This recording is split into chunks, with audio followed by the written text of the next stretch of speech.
Sentro mo, sentro mo. Ayan, yan, yan. Hello mga kababayan ko, nandito ngayon tayo sa Robinson. Lagi tayong nandito since last year pa, pero nandito pa rin tayo ngayon. Alam naman natin ang pinaglalaban natin ay iisa lang. Walang iba kundi si BBM. BBM, bumaba ka na dahil ikaw ay weak leader. May dala ka pang bagahe, kaya hindi kita binoto bilang Pangulo. Dahil ikaw ay isang weak leader. Anong ginawa mo sa amin? Nilulumpok pa kami sa kumuloy ng kahirapan. Bakit hindi ka pa bumaba? Ano pang ginagawa mo? Ang kakapal ng mga mukha nyo? Hindi na kayo nahiya. Lahat ng nangyayari, itinitwist ninyo. Pero hindi nyo kami maloloko. Ang maloloko nyo lang ay yung mga binabayaran nyo. Hindi. Dahil ako, since natagal na, hindi ko talaga gusto ang mga Marcos. Ni isa wala akong gusto sa mga Marcos. Dahil lagi ko tinatandaan ang sinabi ni Pangulong dating presidente na si Tatay Digong. Huwag basta ako. Sinabi ko sa inyo yan. Weak leader. So anong ginawa nyo? Pinabayaan nyo pa. Pinaupo nyo pa sa Malacanang. Hindi ba kayo hindi nyo ba naisip yung sinabi ni Pangulong Duterte? Basta ako. Hindi ako nagkulang sa inyo.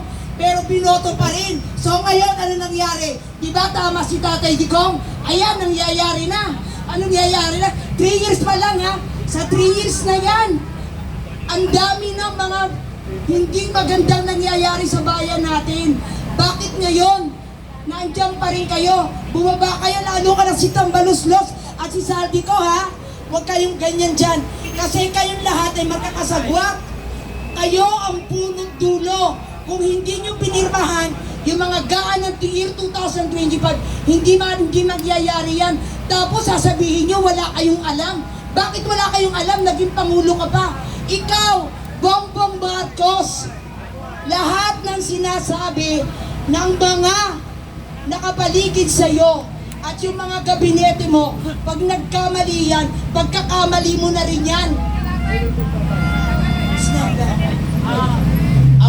Acknowledge lang natin, mga kababayan, nandito po sa ating hanay ang dating political advisor ni Pangulong Duterte, si dating Congressman Jean Paras, at kasama niya si Attorney Manny Luna at retired Police Colonel Contapay. Congressman Jean, you may address the crowd to inspire and unify them. Magandang hapon po. Maraming salamat ang ating tunay na lumalaban para sa taong bayan, ka Eric Celis. Kami po ay nagagalak na pumunta dito ngayon, kaharap ang ating mga ordinaryong mga kababayan na mga biktima ng kabulastugan nitong Pangulo na ang tinatawag ni Presidente Duterte sa kanya ay isang drug addict at bangag. Sinabi ni Presidente Duterte nung una namin rally doon sa Davao na napakaraming tao, at sabi ni President Duterte nung tinanong siya kung susuporta ba kay Marcos Jr., sabi niya, I am sorry kasi he is a weak leader. He is a drug addict. Tama! Weak leader talaga! Kaya nga ngayon mga kababayan, dahil sa sinasabi ni President Duterte, nasa kangkungan ang ating bansa, mga kababayan. Sinasabi ni Marcos kamakailan doon sa State of the Nation Address or SONA, sinasabi niya doon sa mga nakapaligid, nakaharap niya doon sa Kongreso, mahiya naman kayo kasi daw naanod ang mga proyekto sa flood control. Pero ang tanong, Marcos, bakit mo kinakaila at sila ang pinagbintangan mo na ikaw naman ang mastermind sa korupsyon ng buong Pilipinas? Unang-una, hindi sinasabi ni Marcos doon sa mga kahanap niya na dapat tayo ang mahiya. Hindi kayo, tayong mga magkasabwat ang mahiya. Bakit mga kababayan? Hindi tayo gawa ng kwento. Mayroon tayong tinatawag na General Appropriations Act. Yun po ang batas na pinanggalingan ng lahat na pera na gagastusin para sa taong bayan. Sino po ang pumirma para maging batas yang General Appropriations Act? Saan ang galing ang mga ginagastos dito sa tinatawag na flood control project? Magmula ng 2022, 2023, 2024 at 2025. Mahigit na sa 1.2 trilyones ang salapi na ginugol lamang sa flood control, mga kaigsuunan, mga kababayan. Ang tanong, yung tinatawag nilang National Expenditure Program noong 2023 nasa 800 billion lamang. Pero pagdating sa Kongreso, pagdating sa BICAM, at pagdating doon sa tinatawag na General Appropriations Bill, bago ipresenta kay Marcos, nagiging 1.1 trillion na from 800 billion.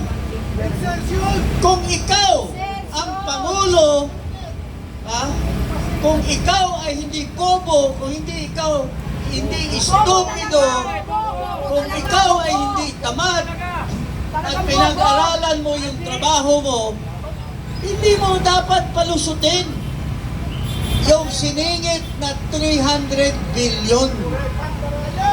Pero anong ginawa ni Marcos? Pinaubayaan niya at pinirmahan niya. So, saan yung mga pera na yon ginasta at pinagparti-partihan ng mga congressman, mga DPWH employees, at ang mga kontratista. Hindi siya tumigil noong 2024. Pinagyabang niya na 5,500 flood control projects. Nagpalakpakan ang lahat. Kasi daw may 5. Pero ang Diyos ay hindi natutulog. Pinaulan,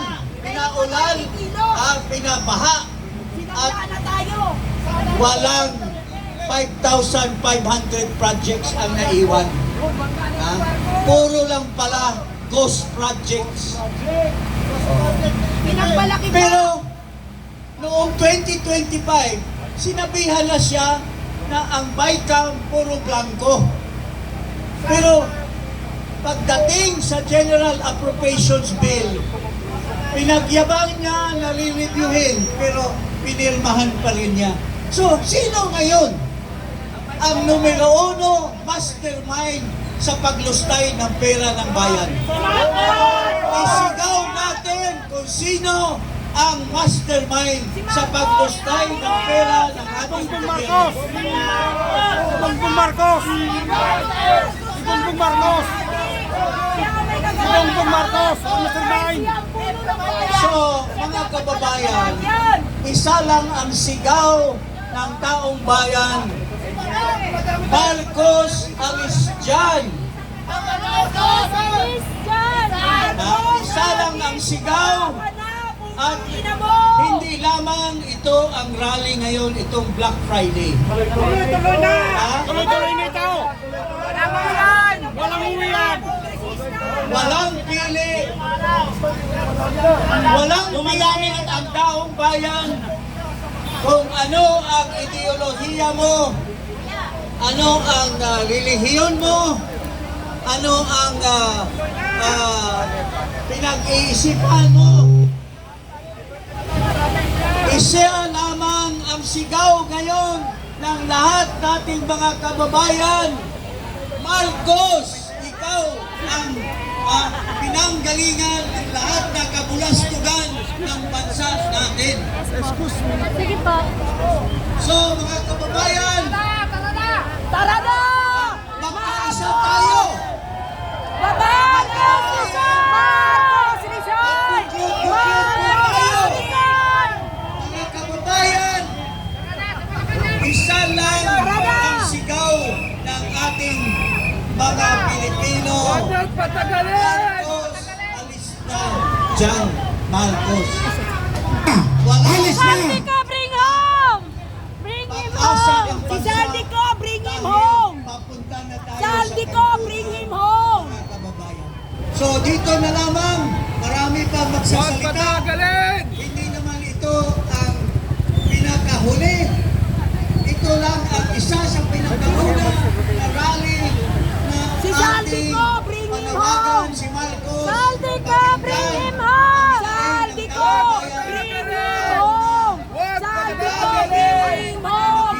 Huwag patagalin! Marcos Rizal! Pagod na talaga! Tangina mo!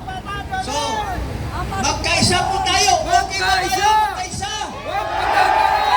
Okay ba tayo magkaisa? Anong sigaw ng bayan ngayon? Marcos, alis ka! Kaisa! Alis ka! Marcos, alis! Tayo po ay nananawagan sa ating mga kapisan, sa ating mga sultano, na magkaisa po tayo at pakinggan ang hinaing ng ating mga kapisan. Okay ba?